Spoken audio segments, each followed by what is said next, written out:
Rendair's new platform has a lot more in it than I showed you last time. Last video I ran a full client project through it, one board from start to finish. I've been using new renders for a few weeks now, and there's a handful of useful features I haven't covered yet. So today I'm going through all of them. So let's get into it.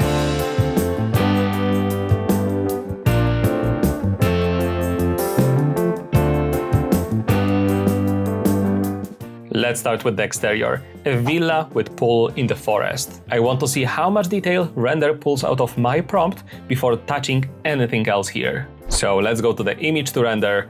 We are writing automatic prompt with the prompt assistant. From all the AI models, I'm choosing Rendair v.2. Let's generate 4 images and let's see the results. Nice, 4 strong images. But I think the third one is the strongest here. So the pool reflection and the atmosphere is carrying most of the realism here. And Rendair picked up the tree line accurately instead of sitting flat. I really like the result here. Now let's go to the edit and to populate render function. Here I'm populating the same render with people. So as you can see at the bottom, out of the 4 new images there, our third one became our base now. So let's generate 4 images. They are great, and I think the best one is the 4th one here. So the people are placed naturally around the property rather than looking dropped in, and the scale becomes obvious the second someone is in the frame. So one prompt gives me a client-ready exterior, and populating it afterwards makes the scale instantly readable. This is exactly the kind of the shot I would hand to the client on day one with no extra setup needed. Now I have that render, I want to see how far the style options can push it without touching the model again. So let's go to the render variation. There are multiple styles built into render right now. So I'm running the same image through few of them. The first one will be the marker drawing. Let's generate 2 images like that. The next one will be the illustration. Again, let's generate 2 images. And the last one will be the artistic sketch. So now let's review our images. Marker drawing keeps the loose, hand-drawn energy of the concept sketch while still holding the proportions of the original render. And on this one I like the second one more because of its atmosphere. Illustration is slightly softer and warmer to make the design feel more approachable, but also somehow this image feels more realistic than the original render. I have no idea how. And again, I like the second one much more here because of its colors and atmosphere. And the artistic drawing has a real depth to it, the kind of image that tells a story about a building rather than just documenting it. 3 styles, 1 render, and each one suits a completely different stage of showing design to a client. If you are finding this useful, hit like and subscribe. It costs nothing but tells me what's worth actually doing more of. The next one is the feature I get asked about the most. Sketch to render. So I wanted to give it a proper run. Take that one sketch and cycle it through everything that Rendair has to offer. So let's go to the sketch to render function. I'm generating automatic prompt, but as always, all the prompts will be also available in the pinned comment down below. That's a great result. It keeps the proportions exactly, nothing drifts. Now let's go to the edit function, and in the edit we are choosing change season. In change season, we can obviously cycle through all the seasons here, so let's choose the winter first. And I will generate 2 images here, so we can choose the better one. Now we are going to the change time of the day, and we are switching our render to night. The next ones will be the weather controls, and we are changing our render to rainy weather. But also I would like to test the atmosphere of the foggy style. And finally, there is the design to maquette version. And from all the materials here, I would like to choose the cardboard and the paper model. So we have plenty of results to review. Let's start. Changing the season to winter, the snow coverage is even across every surface and reads as a real winter day rather than a filter. Switching the time of the day to night, the exterior lighting sits exactly where you would expect fittings to be. And it stays legible instead of just going dark. Changing the weather to rainy, the wet surface reflections pick up the building's own lighting, a small detail that makes the scene feel grounded. And now foggy. The fog softens the roofline in a way that adds depth, rather than just hiding detail. This one is really cinematic. Design to maquette gives me a cardboard model with genuinely convincing card folds and edge shadows. This could pass as a photograph of a real study model. Now about the paper model, you can see how the cardboard model is viewed like a real model, not from the perspective. We didn't achieve the same result with the paper model, so I would like to regenerate that again and hopefully we will get something like that. But you know what? I would like to also test the model made of wood. so we can compare the results. Right, the paper model took 2 passes, but finally we have the image that I wanted. Nice paper texture with the light diffusion through thinner sections. The wooden model has a timber grain that reads correctly at the scale. From one sketch, I got 4 moods and 3 physical model styles without opening another program. That's the entire concept stage covered from a single drawing. No separate renders needed. The next one is the chat feature, and there are multiple different ways to edit inside it. But for me, 2 of those ways are particularly worth knowing about. I will show you both, one where I describe the change and the second one where I actually drop the reference image. So let's go to the chat feature. I will be changing the elevation into the render.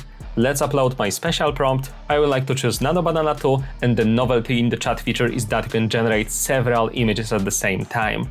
So let's generate 4 images here. Now we've got all the results, and as you can see, 2 bottom results are far from our image. So let's review 2 first ones. Right, the first one is nice. Let's see the second. Oh, as much as I like the second one, the first one is more compliant with design. Now I'm going to the edit function and I'm choosing annotate image feature. And here, basically I'm selecting the area and describing what I would like to be generated here. And annotate image is purely prompt driven. You describe what you want and Render interprets it. So in the sky, let's generate birds there, and below, let's generate a person with a dog. Amazing, in my opinion the result is fantastic here. Now again, let's go to the edit function, and this time we'll choose edit canvas. So the edit canvas is image driven. The previous one was prompt driven, this one is based purely on the images. So this is really useful if you need something very specific to look exactly right. Like for example, client's furniture. But what we are doing here, let's go crazy, I'm adding cow to the image. That's great, the cow standing in the garden picks up the light of the scene instead of looking cut out. 2 edit modes, one for describing a change and one for placing the exact reference. And knowing which is which, you reach for the right one automatically instead of trial and error. From the exterior, I'm moving inside. A fresh interior render and a few materials passes. I will finish this section with pulling everything into the moodboard without leaving the platform. So let's go to the image to render. I'm uploading our image, generating automatic prompt.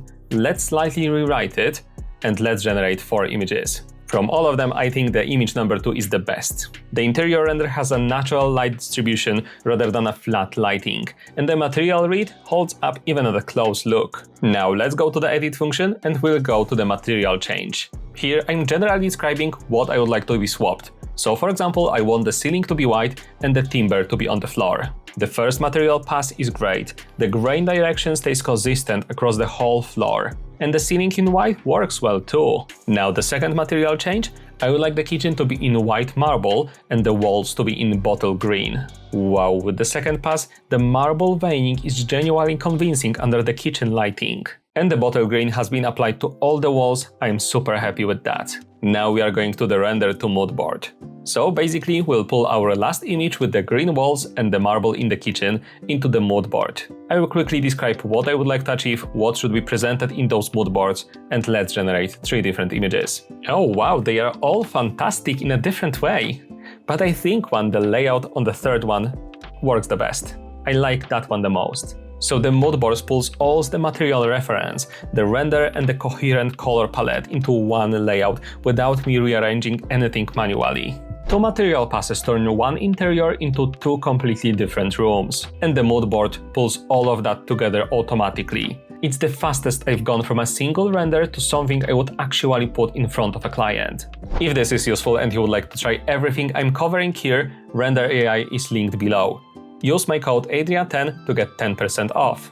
Last up, animations, built from everything we've tested today, followed by an upscale test to 4K. I'm running them one by one so you can see what each one actually does. So let's go to the image to video. I'm uploading our first 2 frames and I would like to do the dynamic transition between image 1 to image 2. Nice, the transition between sketch to render sells the tool better than any single image can. Now I'm doing day to night transition with the static camera view. The day to night timelapse has a smooth lighting shift, nothing snaps between the frames. Next up, transition from the night to rainy day. The rain builds in gradually, rather than appearing all at once, which keeps it believable. Next up is the render to the cardboard model transition. Right, this one will definitely confuse people into asking if it's a real physical model. But it worked really well, I like that. Next up we have the subtle rotational exterior view. It has a clean camera movement. The material quality holds all the way around. Another one, the kitchen material swap is legible without looking like a hard cut. And the reflections update correctly as the materials change.